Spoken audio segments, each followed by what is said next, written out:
نحمدہ و نصلی علی رسولہ الکریم، اما بعد۔ ایک مسلمان کو اپنی حفاظت کے لیے دعاؤں کا سہارا لینا ہوتا ہے۔ اللہم منزل الکتاب ومجری السحاب وہازم الاحزاب اہزمہم وانصرنا علیہم۔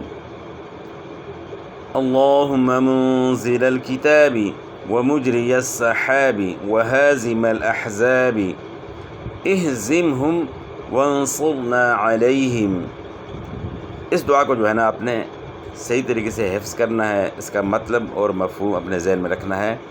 اور یہ دعا جو ہے اللہ کے رسول صلی اللہ علیہ وسلم یعنی دشمن سے بچاؤ کے لیے پڑھا کرتے تھے۔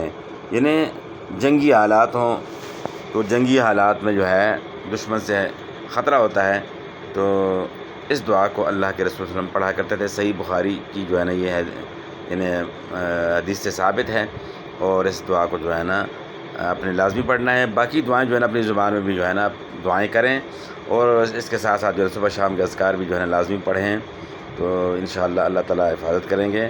والسلام۔